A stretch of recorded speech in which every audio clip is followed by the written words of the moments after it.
Good morning, everyone. Welcome to Biblical Prepping. I'm Judith Garden, and this is the prep portion. I have a few products I want to go over today, and I want to get these also edited and uploaded as soon as possible. So I'm going to try and run through these really quickly, but I want to make sure I give you all the details I can. The first one on my list, I have spoken about it before.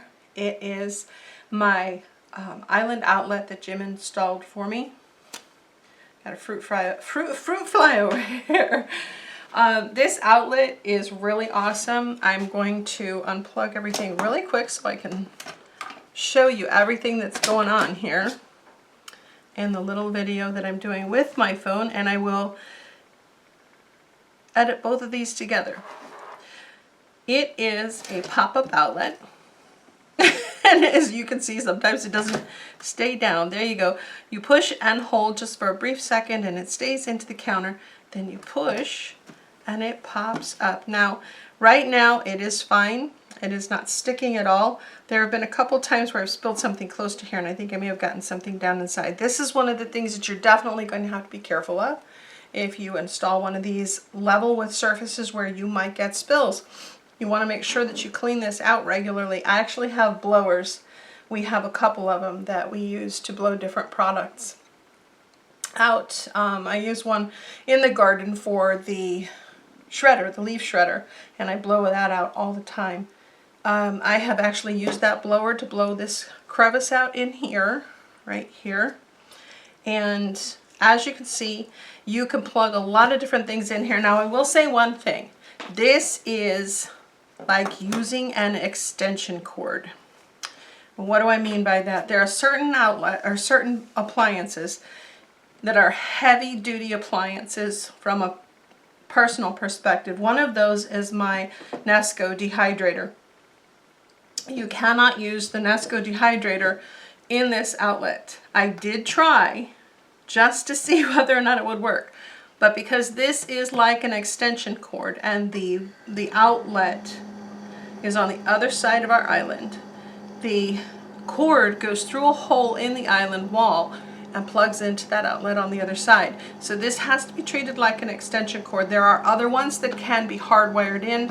I did not want to have to create such a big job for us to have to do as far as cutting into the wiring and wiring that in. So this one here has to be treated like an extension cord. Now on the top here is a charging station for anything that charges like magnetically, things like that. There are certain phones, and I have been wanting to try this, so we're going to see whether or not this works. Supposedly, some of my watches might be able to be charged on top here.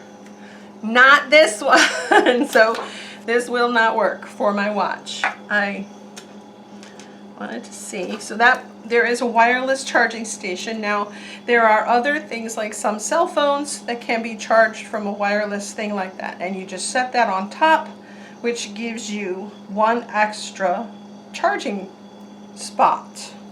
Now in addition to that, I'm going to show you, oops, I knocked my phone over there. So I put the watch on top here. It did not charge.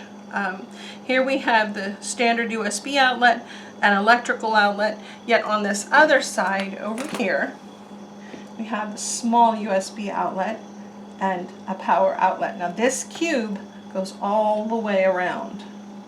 So on this opposite side, across from this one, you have the same kind of outlets, and the opposite side from this one you have the same over here.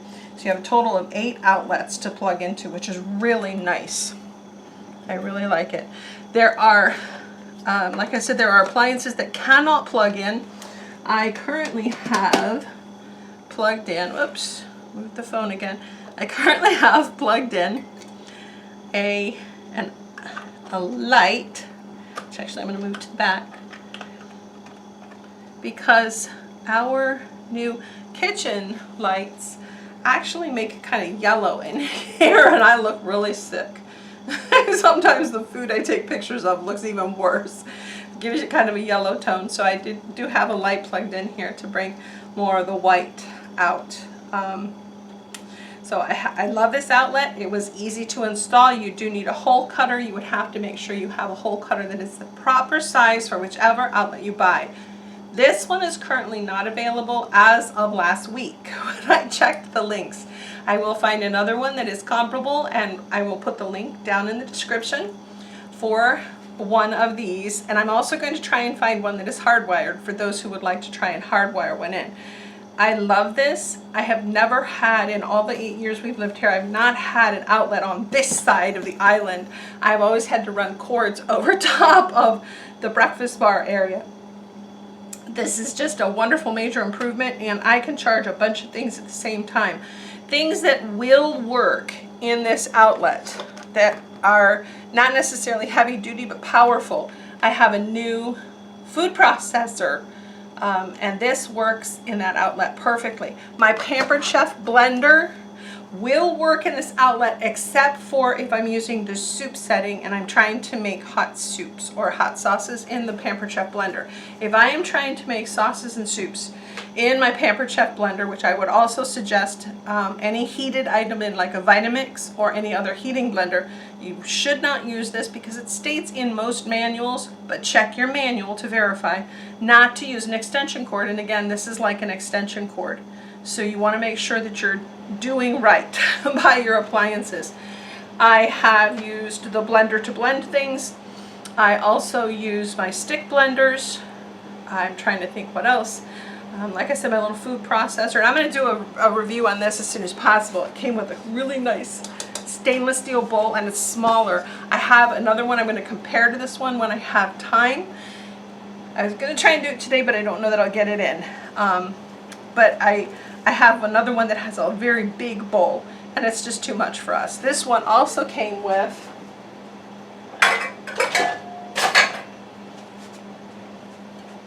a glass bowl. I am a fan of glass when it comes to something that's chopping and making a mess, like my Pampered Chef blender. It has a glass pitcher. I love it. I don't prefer the plastics. My older food processor that is similar to this one, it has a head like this as well. It has plastic bowls, and like I said, I'll do that in another review. You'll see why I don't necessarily like the plastic. So that is my outlet. I'm trying to think of other things. I have plugged in my steam mop into this one. My steam mop does okay in this, but I prefer to use my Shenley steam mop on the other side because I can actually reach more area, and it does seem to heat faster when I go direct to the outlet. So my personal opinion is anything with heat is not a good idea to use in my outlet here.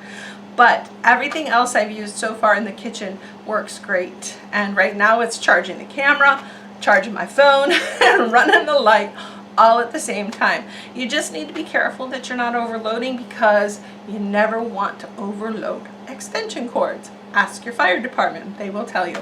So I hope this helps.